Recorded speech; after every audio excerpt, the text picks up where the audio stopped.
Salam sejahtera untuk kita semua. Rekan-rekan mahasiswa Universitas Terbuka yang saya banggakan, selamat datang pada sesi kita yang ke-8.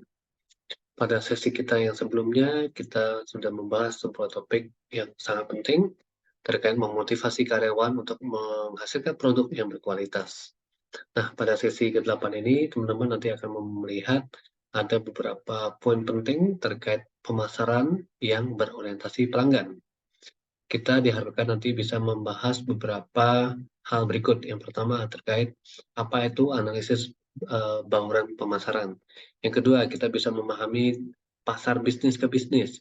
Kemudian kita bisa menganalisis pengembangan dan penawaran produk.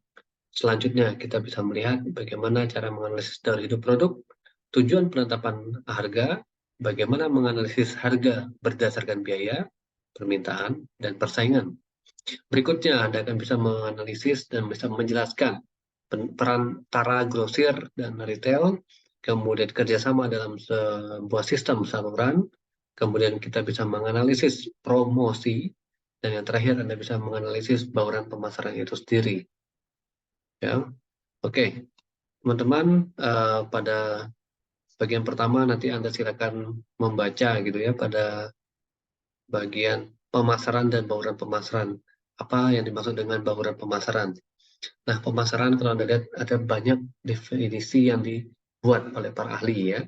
Pemasaran ada yang mendefinisikannya sebagai perencanaan, penentuan atau eksekusi mengenai harga, promosi, distribusi barang dan jasa untuk memfasilitasi kegiatan pertukaran yang dapat memenuhi tujuan individu dan organisasi.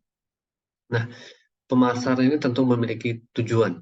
Ya, tujuannya antara lain untuk memuaskan kebutuhan atau keinginan eh, para konsumen gitu ya melalui sebuah proses tertentu. Nah, Anda nanti bisa melihat bagaimana konsep pemasaran modern yang memfokuskan pada pelanggan dan kepuasan pelanggan. Gitu ya. Dengan kata lain, konsep pemasaran yang baru ini adalah customer oriented, bukan product oriented.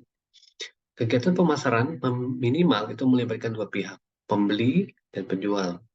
Dan ini juga menjelaskan bagaimana kegiatan pemasaran itu meliputi penyusunan lembaga dan merupakan proses penciptaan, pengomunikasian, penyampaian, dan pertukaran nilai bagi para pelanggan, para klien, atau masyarakat.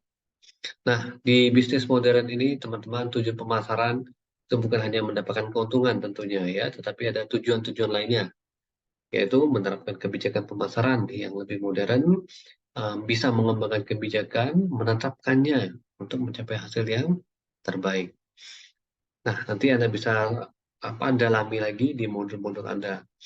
Lalu pemasaran itu Anda juga dipandang sebagai menghubungkan antara konsumen dan produsen, ya, sehingga bisa meningkatkan standar hidup masyarakat.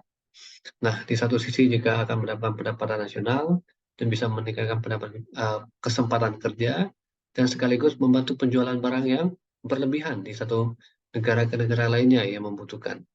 Nah, konsep pemasaran ini mengalami berbagai perubahan dan evolusi selama 4 kali, yaitu era produksi, era penjualan, era konsep pemasaran, era relasi pelanggan. Nah, era-era inilah yang nanti Anda akan lihat di dalam modul-modul Anda. Pahami apa perbedaan dari setiap era tersebut. Misalkan kalau Anda berbicara era produksi, tentu Anda bisa fokusnya pada produksi lah sebanyak mungkin. Karena ada pasar yang tidak terbatas. Nah, tapi kalau Anda lihat dari teori yang lainnya, itu memiliki pemahaman yang berbeda, gitu ya. Nah, nanti teman-teman bisa melihat bagaimana di era penjualan bisnis itu berkembang, gitu ya, menggunakan teknik produksi massal. Kapasitas produksi juga sering melebihi permintaan pasar.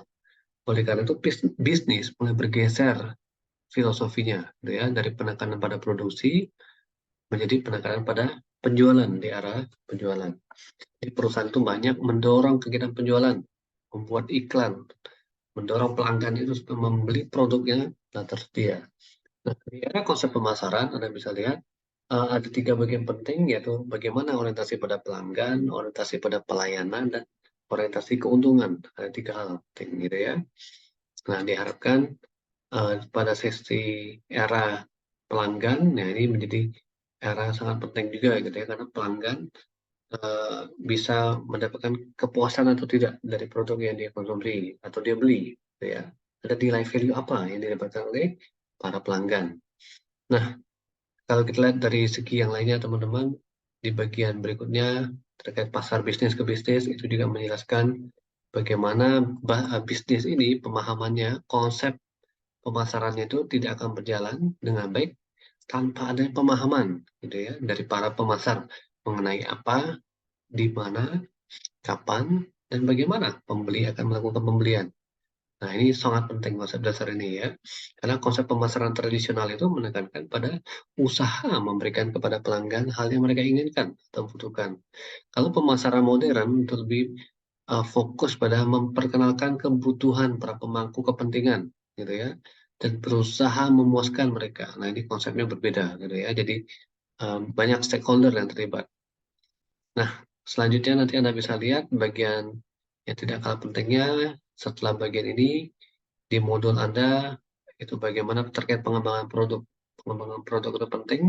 Apa yang harus kita lakukan? Pahami kategori produk pelanggan, kemudian pahami juga produk industrial seperti apa, dampak pemasaran pada klasifikasi produk pelanggan seperti apa, gitu ya. Proses pengembangan produk Anda bisa lihat di modul Anda, modul ke-8, gitu ya. Pengembangan pengemasan dan merek juga, teman-teman, ini juga penting. Kenapa? Mengemas barang itu harus dilakukan dengan baik, gitu ya. Ya tentu kalau Anda lihat fungsinya banyak ya, seperti melindungi produk, menjelaskan manfaat produk, sampai dengan memberikan informasi mengenai harga dan seterusnya ya. Itulah gunanya kita melakukan pengemasan dan merek produk. Terkait siklus hidup, apa yang harus kita pahami? Siklus hidup itu merupakan serangkaian tahapan. Jadi ada fase-fasenya gitu ya. Kapan dia dipengaruhi oleh kemampuan produk, lalu bagaimana dia diterima masyarakat dan seterusnya. Ini produk-produk ini punya siklus hidupnya, gitu ya. Nah, kemudian Anda juga akan diajak memahami topik selanjutnya setelah ini terkait harga bersaing. Nah, harga bersaing juga memegang peranan penting, gitu ya. Kenapa harga yang bersaing bisa membuat pemasaran sebuah produk itu menjadi lebih tahan lama, gitu ya. Kemudian harga berdasarkan biaya, permintaan, dan persaingan. Seperti apa konsepnya yang mendasari komponen-komponen tersebut. Nah, setelah Anda diajak memahami itu, Anda akan melihat terkait dengan mendistribusikan produk dengan cepat dan efisien. Bagaimana grosir dan retail itu berperan penting dalam sebuah strategi distribusi. Ya. Nah, kemudian Anda juga akan diajak untuk melihat pemasaran digital. Seperti apa bentuknya, kenapa itu dilakukan, siapa yang melakukan, apa tujuannya, apa evaluasinya. Ini yang terjadi, teman-teman ya. Nah, pada bagian selanjutnya, kita berbicara teknik promosi, kemudian bauran pemasaran, gitu ya, penting. Bagaimana periklanan itu berperan penting, penjualan personal itu juga penting, kemudian promosi penjualannya, publikasinya, dan humas, gitu ya, itu penting semua. Nah, jadi pada bagian uh, selanjutnya Anda akan bisa melihat lagi gitu ya, bagaimana ini diterapkan di dunia pekerjaan Anda sehari-hari. Nah, itu saja beberapa hal penting yang bisa saya sampaikan. Semoga bermanfaat pada pembelajaran Anda sesi ini, dan sampai jumpa lagi pada sesi-sesi kita yang lain. Selamat belajar dan sampai jumpa. Terima kasih.